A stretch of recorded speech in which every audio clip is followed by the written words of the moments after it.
الرحیم۔ ایک سلسلہ گفتگو میں فرمایا کہ حد سے گزر کر ہر چیز مذموم ہے۔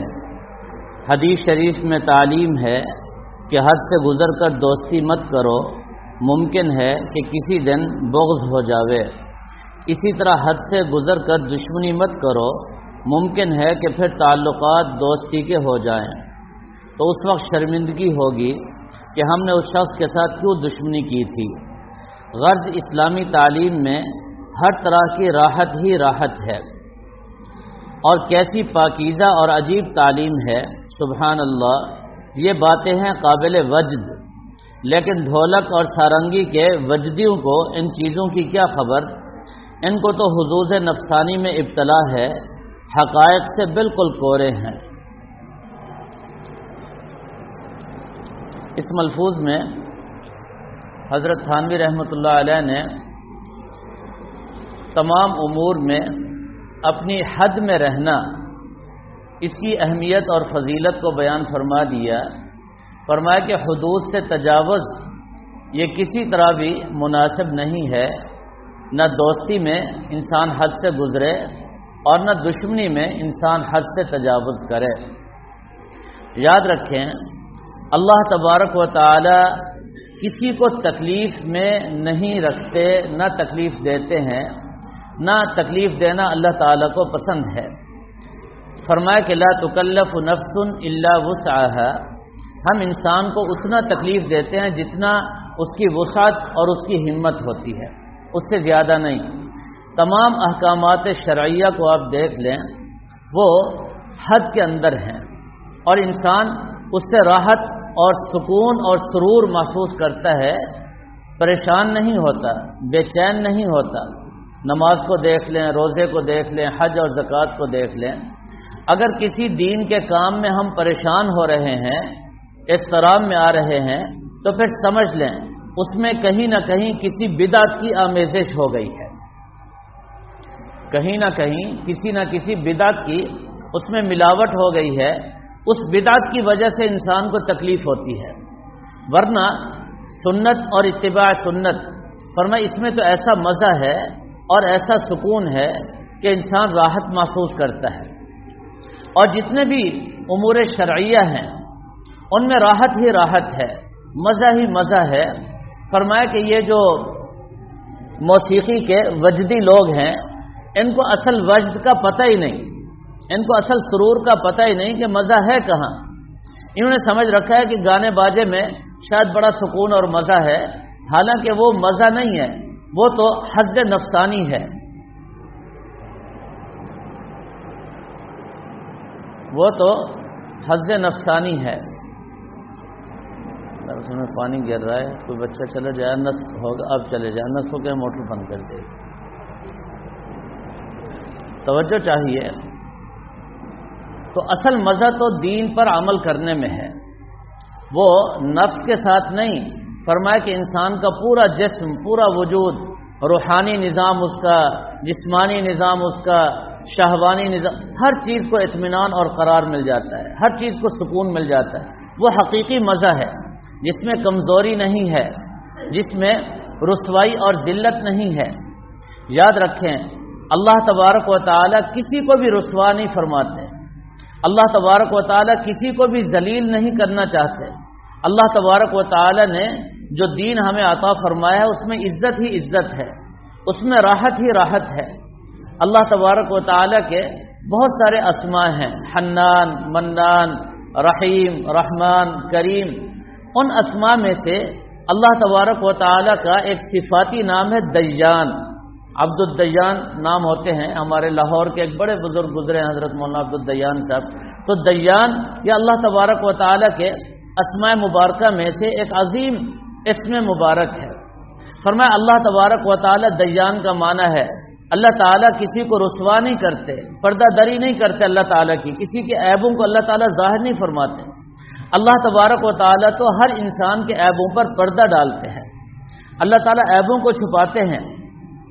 فرمایا کہ اللہ تعالیٰ نے خود اپنے محبوب صلی اللہ علیہ وسلم کو یہ الفاظ سکھا دیے کہ آپ مجھ سے یہ دعا کریں، اللہم استر بسترک الجمیل، اے اللہ آپ تو بہت زیادہ پردہ پوشی کرنے والے ہیں، اے اللہ میرے عیبوں پر پردہ ڈال دیں۔ اللہ تعالیٰ تو دیان ہے، ویسے بھی پردہ ڈالنے والے ہیں، اور پھر جب انسان مانگ لیتا ہے تو پھر اللہ تعالیٰ خوب پردہ دری فرماتے ہیں، پردہ پوشی فرماتے ہیں۔ یہ اللہ تعالیٰ کی عظیم صفت ہے۔ لیکن انسان جب ذلیل ہوتا ہے، رسوا ہوتا ہے، اس کی اپنی بدعمالیاں ہوتی ہیں، نافرمانیاں اور گناہ ہوتے ہیں، ان گناہوں کی وجہ سے انسان رسوا ہو جاتا ہے، ذلیل ہو جاتا ہے۔ ورنہ تو اللہ تبارک و تعالیٰ اپنے بندے کو عزتیں عطا فرمانا چاہتے ہیں، مقام اور مراتب اللہ تبارک و تعالیٰ اپنے بندے کو اور انسان کو عطا فرمانا چاہتے ہیں، کسی کو بھی اللہ تعالیٰ رسوا نہیں کرنا چاہتے۔ ایک حدیث مبارکہ میں آتا ہے، فرمایا کہ اللہ تعالیٰ صرف اس بندے پر لعنت بھیجتے ہیں اور اس بندے کو ذلیل کرتے ہیں جو بندہ دوسرے بندوں کے عیب تلاش کرتا ہے اور ان کو بیان کرتا پھرتا ہے۔ یہ بات اللہ تعالیٰ کو پسند نہیں ہے۔ کسی کا عیب تلاش کیا اور اس کو جناب ڈھونڈا اور ڈھونڈ کر کے لوگوں کے سامنے بیان کرنا شروع کر دیا، فلاں ایسا فلاں ایسا فلاں ایسا۔ فرمایا کہ یہ اللہ تعالیٰ کو کسی طرح بھی پسند نہیں۔ حکم ہے، فرمایا زیادہ سے زیادہ دوست تلاش کرو، اللہ کی رضا کے لیے دوستی کا تعلق رکھو، اللہ تعالیٰ کی رضا کے لیے محبتیں بانٹو، اخلاص کے ساتھ ایک دوسرے کے ساتھ تعاون کرو اور ایک دوسرے کے ساتھ ہمدردی کا اظہار کرو۔ یہ اللہ تبارک و تعالیٰ کو بہت زیادہ پسند ہے۔ فرمایا کہ جو دنیا میں بہت زیادہ دوستی کا تعلق رکھے گا، ایک دوسرے کے ساتھ محبت کا تعلق رکھے گا اور اس کے بھائی بہت زیادہ ہوں گے، اللہ تبارک و تعالیٰ اس کے بدلے کل قیامت کے دن فرمائیں گے کہ تم نے اتنے دوست بنائے اور سارے تم سے محبت کرتے ہیں اور تم بھی میری رضا کے لیے ان سے محبت کرتے تھے، ادھر آؤ۔ الگ ہو کر اللہ تبارک و تعالیٰ اس کو بتائیں گے یہ گناہ، وہ سب گناہوں کا اقرار کرے گا اور یقین کر لے گا کہ اب میری بخشش نہیں ہوگی۔ اللہ تعالیٰ فرمائیں گے میرے بندے، میں نے دنیا میں بھی پردہ پوشی فرمائی، تیرے عیبوں کو چھپا کر کے رکھا، اور آج قیامت کے دن بھی میں تمہارے سارے دوستوں اور بھائیوں سے تمہارے ان تمام عیوب کو چھپا کر کے رکھوں گا، ایک عیب بھی تمہارا میں ظاہر نہیں کروں گا۔ اور پھر تمام عیبوں اور گناہوں کے باوجود فرمایا کہ دنیا میں تم نے اچھے کام بھی کیے، میں نے ان اچھے کاموں کی بدولت تمہاری بخشش کر دی اور تمہیں جنت کا داخلہ عطا فرما دیا۔ لہذا کسی کے عیب تلاش کرنا، کسی کے گناہوں کی ٹوہ میں رہنا، فلاں ایسا فلاں ایسا فلاں ایسا، فرمایا کہ ایسا نہیں کرنا چاہیے۔ اللہ تبارک و تعالی ستار العیوب ہیں اور ستاری کو پسند فرماتے ہیں۔ ہر انسان کو چاہیے وہ ایک دوسرے کے عیب ظاہر کرنے کی بجائے ان کو چھپا کر کے رکھے۔ اور فرمایا کہ اللہ تبارک و تعالی اپنے اس بندے پر رحمت کی نظر ڈالتے ہیں جو سب گھر والوں کو اکٹھا کر کے ایک دسترخوان پر بیٹھ کر کھانا کھائے۔ حدیث مبارکہ ہے، فرمایا سارے گھر والوں کو محبت کے ساتھ اکٹھا کرے اور کہے جی دسترخوان لگاؤ، اور سب کو ایک دسترخوان پر بٹھائے اور سارے مل بیٹھ کر محبت کے ساتھ کھانا کھا لیں۔ رسول اللہ صلی اللہ تعالی علیہ وسلم فرماتے ہیں دسترخوان پر سے ابھی اٹھے نہیں ہوتے سب کی اللہ تعالیٰ مغفرت فرما دیتے ہیں، سارے گناہوں کو اللہ تبارک و تعالی معاف فرما دیتے ہیں۔ آج کل تو بڑی عجیب افراتفری ہے، انفرادیت ہے، اکیلے اکیلے کھانا کھانے کا بڑا مزہ، اور جناب اس کی بڑی ترغیبیں ہیں۔ نہیں، مناسب یہ ہے کہ دسترخوان لگایا جائے اور سب ایک دسترخوان پر بیٹھ کر کھانا کھائیں۔ اللہ تبارک و تعالی کو یہ بات بڑی پسند ہے۔ فرمایا کہ اللہ تبارک و تعالی اس شخص سے بڑی محبت فرماتے ہیں جو دوسروں سے محبت کرتا ہے، اور اللہ تبارک و تعالی ایسے شخص کو باوجود اس کے اندر گناہ اور عیب ہونے کے اللہ تبارک و تعالی اس کے عیبوں کو چھپا دیتے ہیں اور اس کی محبت لوگوں کے دلوں میں ڈال دیتے ہیں۔ تو اللہ تعالی کے ہاں اپنی محبت، بندوں کے ہاں اپنی محبت پیدا کرنے کا بہترین نسخہ یہی ہے کہ کسی کے عیب معلوم بھی ہوں تب بھی پردہ ڈال دے، کسی کے عیب ظاہر نہ کرے، کسی کی ماں، بہن، بیٹی، بھائی، بہن کوئی بھی ہو، کوئی بھی رشتہ دار ہو، زیادہ تر رشتہ داروں میں یہ چیزیں عام طور پر چلتی ہیں، نہیں ہونا چاہیے۔ ہر انسان خطا کار ہے، ہر انسان گناہ گار ہے، کوئی قطب، کوئی ابدال، کوئی دنیا میں ایسا بزرگ نہیں جس سے گناہ نہ ہو۔ صرف انبیاء علیہم الصلاۃ والسلام معصوم ہوتے ہیں، پیغمبر معصوم ہوتے ہیں، پیغمبر علیہم الصلاۃ والسلام سے کوئی گناہ نہیں ہوتا۔ باقی تو ہر انسان خطا کار ہے، ہر انسان سے گناہ ہوتا ہے، اور گناہ ہر قسم کے ہوتے ہیں۔ فرمایا جب گناہ ہو جائیں تو فوراً توبہ کرنی چاہیے۔ یہ جو اللہ والے قطب ابدال گناہوں کے باوجود بھی قطب ہیں، گناہوں کے باوجود بھی ابدال ہیں، گناہوں کے باوجود بھی اللہ کے ولی اور اللہ کے بزرگ اور نیک بندے شمار ہوتے ہیں، اس کی وجہ یہی ہے کہ ان سے گناہ ہوا، گناہ کے بعد فوراً توبہ کر لی۔ اللہ تعالیٰ کو عاجزی بڑی پسند ہے، گناہ ہوا فوراً توبہ، یہ عاجزی ہے۔ گناہ کر کے اکڑتا نہیں بندہ، کہتا ہے اللہ مجھ سے غلطی ہو گئی، میں معافی مانگتا ہوں، اے اللہ مجھے معاف فرما دے، اے اللہ مجھے معاف فرما دے۔ فرمایا اللہ تبارک و تعالیٰ اس کو معاف فرما دیتے ہیں۔ اور مزے کی بات فرمایا کہ اگر کوئی کسی کے ساتھ بھی حسن سلوک کرتا ہے، اچھا سلوک اور اچھا برتاؤ کرتا ہے، ایک مرتبہ اچھا سلوک کرنے پر اللہ تبارک و تعالیٰ باہمت اور قوی اور طاقتور 10 فرشتے بلاتے ہیں اور فرماتے ہیں کہ تم اس کے گھر میں بیٹھ جاؤ اور بیٹھ کر پورا سال نیکیاں کرو، میری تحمید، تقدیس اور میری تعریف کرتے رہو۔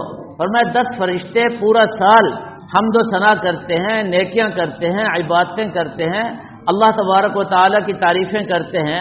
پورے سال کے بعد وہ ان کی ساری نیکیوں کو اللہ تعالیٰ جمع فرماتے ہیں، جتنی بھی ان کی نیکیاں ہوتی ہیں فرمایا وہ ساری کی ساری اٹھا کر اس بندے کے نامہ اعمال میں اللہ تعالیٰ درج فرما دیتے ہیں۔ اب انسان اتنا نیک کام کر سکتا ہے، فرشتے جن میں خلوص ہی خلوص ہے، گناہ کا کوئی مادہ ہی نہیں، نافرمانی کا کوئی تصور ہی نہیں۔ فرمایا کہ صرف حسن سلوک پر، کسی کے ساتھ بھلائی اور ہمدردی کرنے پر 10 فرشتوں کی پورے سال کی عبادتیں وہ ہمارے نامہ اعمال میں آ جاتی ہیں۔ اور ایک زانیہ عورت اور ایک صالحہ عورت کا واقعہ احادیث میں آتا ہے، عجیب واقعہ ہے، سن کر آپ بھی حیران ہوں گے۔ ایک عورت کا شوہر سفر پر چلا گیا، طویل عرصہ وہ دور رہا، تو اس عورت نے جو اس کے گھر تھی شوہر کے پیچھے برداشت نہ کر سکی، گناہوں پر آمادہ ہو گئی، چنانچہ وہ گھر سے نکل جاتی اور اس کے پاس مرد آنا شروع ہو جاتے۔ چنانچہ وہ عورت جو ساتھ پڑوسن تھی، نیک صالحہ تھی، اس کو جب پتہ چلا تو اس نے ہر چیز کو لکھنا شروع کر دیا، آج اتنے بجے فلاں مرد آیا اور آج اتنے بجے فلاں مرد کے ساتھ یہ عورت چلی گئی، تو سارے اس کے عیوب لکھ ڈالے۔ جب اس کا شوہر آیا تو اس کے پاس چلی گئی، اس کو جا کر پوری تفصیل بتا دی کہ دیکھو تمہارے پیچھے تمہاری بیوی نے یہ حرکت کی، یہ حرکت کی، یہ حرکت کی، سارے عیوب اس کے شوہر کو بتا دیے۔ شوہر نے بڑا غصہ کیا، اپنی بیوی کو مارا۔ جب اس نے مارنا شروع کیا تو فوراً بیوی کے دل میں ندامت آ گئی، عاجزی اور انکساری پیدا ہو گئی، اور وہ اقرار کرنے لگی واقعی مجھ سے بڑا جرم ہوا، بڑا گناہ ہوا۔ اس نے اللہ تعالیٰ سے توبہ کر لی، معافی مانگ لی، اے اللہ مجھے معاف فرما دے، اے اللہ مجھے معاف فرما دے، میں نے شوہر کا حق ضائع کیا، اور اے اللہ تیری نافرمانی کی، مجھ سے بڑے گناہ ہوئے۔ حدیث شریف میں آتا ہے جب یہ عورت مری، اس دنیا سے گئی، اللہ نے اس کو سیدھا جنت میں داخلہ عطا فرمایا۔ اور وہ جو صالحہ عورت تھی، نیک پاک باز عورت تھی، جب اس کو موت آئی تو فرمایا کہ اس کو سیدھا جہنم میں ڈال دو۔ کیوں؟ اس نے ایک پڑوسن کے عیب لکھنا شروع کیا، حالانکہ حکم کیا تھا؟ پردہ پوشی کرتی، اس کی اصلاح کرتی، اس کے لیے دعائیں کرتی، اس کو سمجھاتی، اس کے لیے فکر کرتی، اس کے شوہر کو بتانے کی بجائے اس کے شوہر کے آنے سے پہلے پہلے اس کی اصلاح کر دیتی۔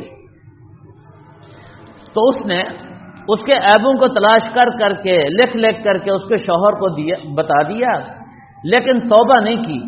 اپنی اس عیب بینی اور پھر عیبوں کو تلاش کرنے اور عیبوں کے دوسروں کو بتانے اور ان کو ظاہر کرنے پر بہت بڑا گناہ ہے یہ، اس پر اسے توبہ کرنی چاہیے تھی، وہ توبہ کے بغیر مر گئی۔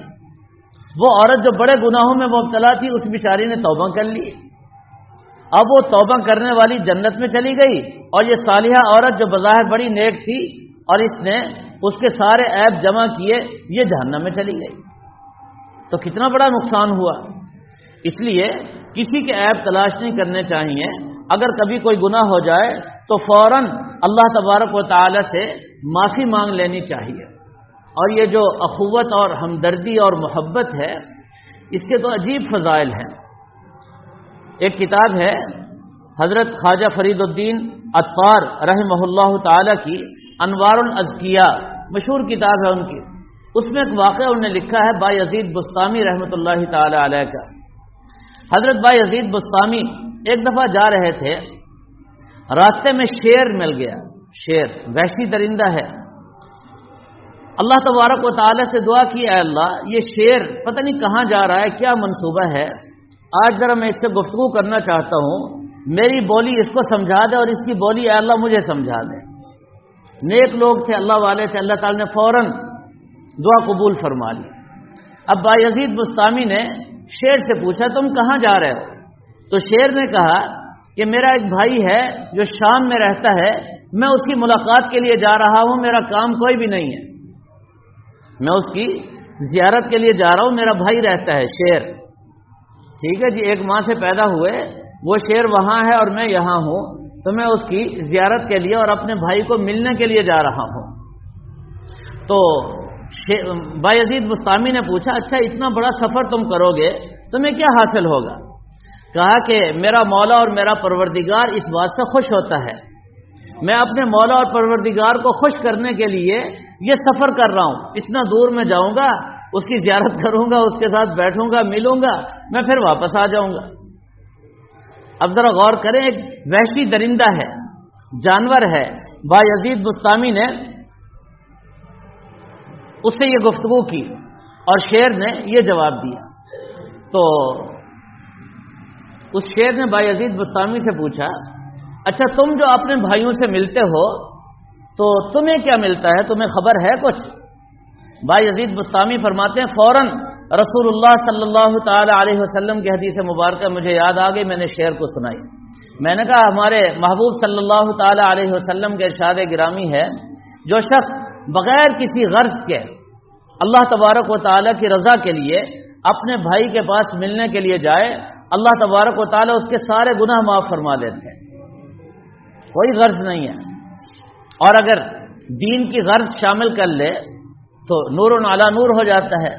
دنیاوی کوئی غرض نہ ہو، کسی اللہ والے کی صحبت میں چلے جائیں، کسی بھائی کو ملنے کے لیے چلے جائیں اور جا کر اس کے ساتھ تھوڑی دیر بیٹھ جائیں، جس میں غیبت بھی نہ ہو، جس میں یہ جو عیب جوئی ہے یہ بھی نہ ہو، کوئی گناہ کا کام نہ ہو، صرف اللہ کی رضا کے لیے کسی بھائی کو جا کر سلام کر لیا، ملاقات کر لی، اتنا بڑی فضیلت، فرمایا اللہ تعالیٰ سارے گناہوں کو معاف فرما دے۔